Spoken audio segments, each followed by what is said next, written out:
Okay. So what we were saying that we have this one.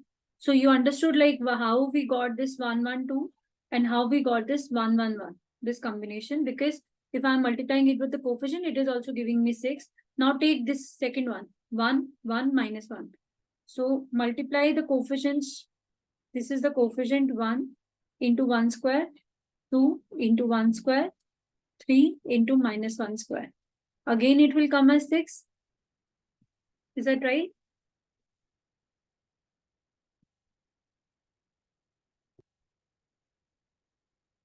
Hello?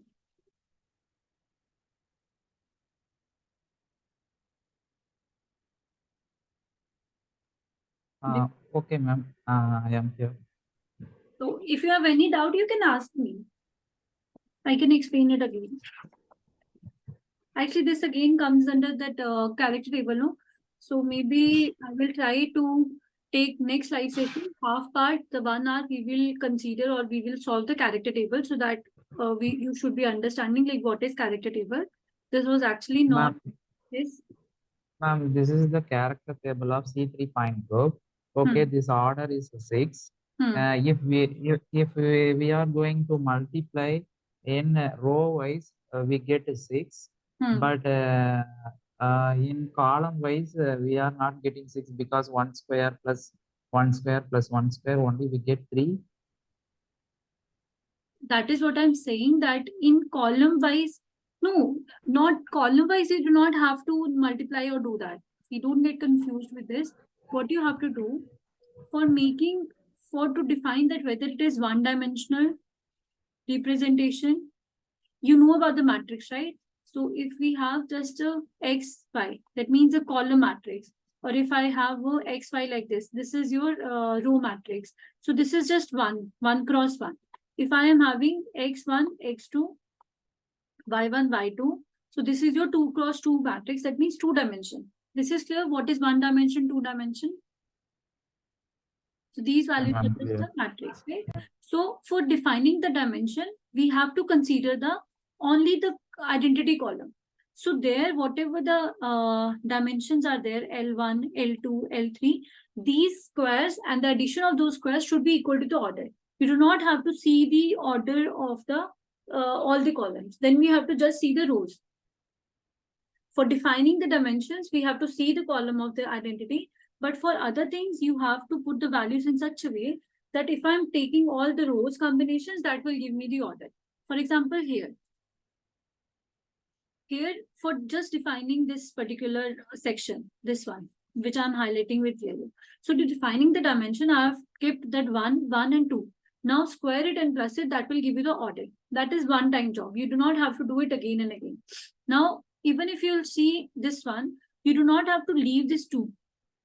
The coefficient, that's why I'm saying coefficient has to be there. In C2V point group, the coefficients were 1. They were only 1 C2, 1 sigma, 1 sigma. Here 2 C3, matlab there are 2 C3s. There would be 2 operations for 1 C3. We understood in the last section, right, that C3 will give you 2 operations, C3-1 and C3-2. So that 2 symbolize that how many operations are there with the C3. So that coefficients are also important. Is that correct? Now, take these combinations. Now you have to put the values in such a way that rows are giving the squares and the multiplying with the coefficients, they are giving the order value, and 2 rows multiplication will give you the 0 value. Say, for example, here I'm taking this is 1, this is 1, and this is 1. Now, if you will square it, that will give you 1, 1, 1, and only. But multiply with this respective coefficients also. That's what we did. 1 into 1 square, 2 from this coefficient, these values, 2 into 1 square, 3 into 1 square, that is giving you 6. Now take these coefficients and A2. That is what we took in the above one. 1 is a coefficient into 1 square, that is 1. 2 into 1 square, that is 2. Plus 3 into minus 1 square, that is 3. Because minus 1 square is plus 1. So when you add on, then they will again give you 6. Now take the last one. You have the coefficients 1, 2, and 3. And the values are 2, minus 1, 0. You have coefficients as 1, 2, and 3. These coefficients are nothing but E, C3, and C2 ka coefficient. And for the A3 one, we have 2, minus 1, and 0.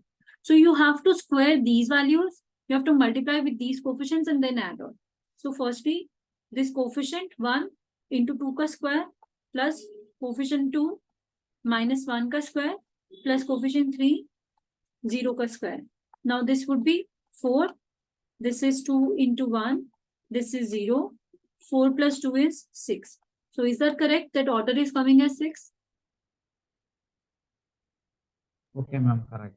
So this is the combination. Only while defining one column you have to see that is underneath of the identity, that squares of the values should be equal to the order because we are defining the dimension.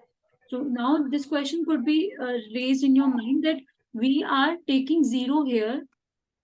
We are taking -1, 0 here, -1, 0 here, but not beneath the identity because these dimensions are actually dependent on the identity. So any dimension can't be 0th or it can't be negative. It has to be a positive value.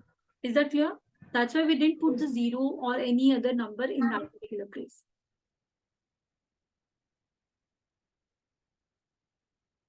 Okay, Okay. ma'am, clear. Okay. Even though I understand that this is becoming more of to grasp.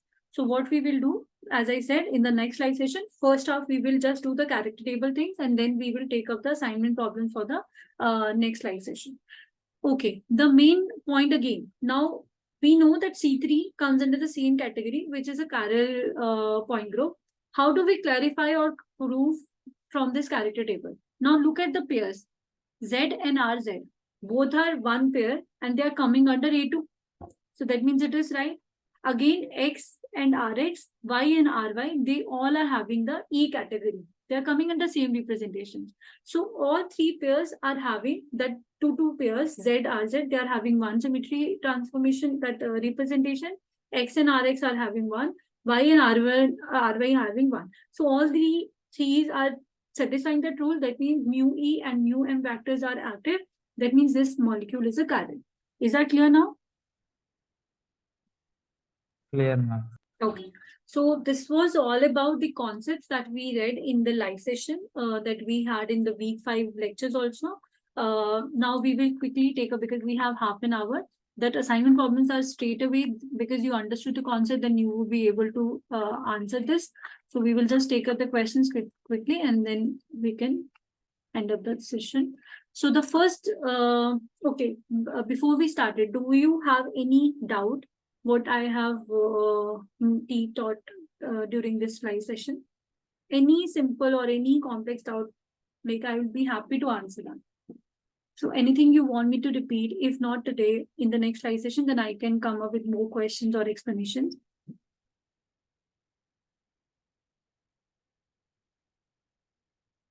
Because depending on your feedback only, I will continue to improve my teaching skills. So whether I will be able to understand, make you understand about certain things, because there is no meaning of rushing or moving ahead when you do not have, if you would have got up that issue, that means rest of the students might also be facing the same problem.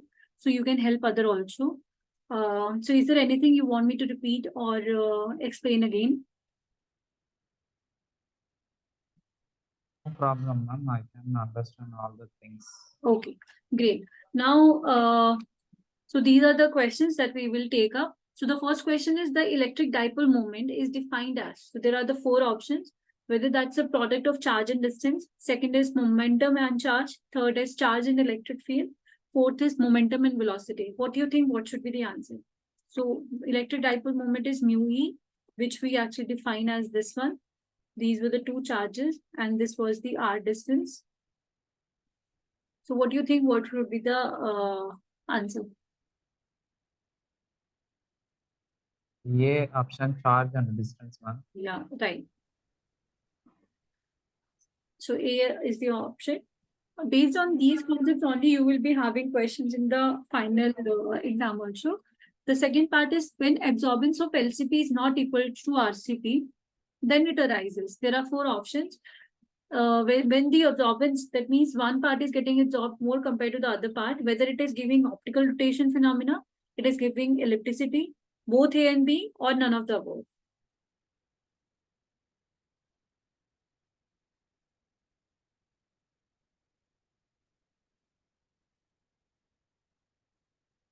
So by LCP and RCP, we mean, yeah. Do you have any answer? Yeah. Sorry? Yes, ma'am. When observance of LCP is not equal to RCP, then it rises elliptically. Yeah, right. Because as we saw that this magnitude and this magnitude would be like this way, and it will become AL plus AR and AL minus AR, and that will give you a kind of elliptical rotation, which is having a major axis and minor axis. So B option is the right one. The third one is similar to that one. Optical rotation arises because of the difference in what? Absorbance, or it is difference of refractive index value, only absorbance, or both an A and B. Once again, ask your question, ma'am. The question is optical rotation. We talked about plane polarized light being a chiral, and if it is in presence of a chiral molecule, it will either give you optical rotation phenomena or you electricity. So we read about the absorbance, it is related to electricity. The optical rotation arises because of what? Is it because of the absorbance change, or it is because of the refractive index change? It is only the A option, or it is both A and B. The optical rotation is nothing but the movement of your plane polarized light either to the right side or to the left side. Both side, ma'am. Yeah. Or both like absorbance and refractive index.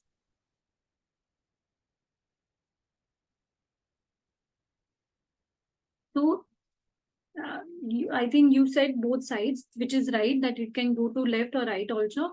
But the question is like, it arises because of what? What is that value, or what is that effect which is causing the optical rotation happens? So this is only because of the change in the refractive index value. As we said, if one is moving with a more speed compared to the other one, that means the speed of light in that particular medium would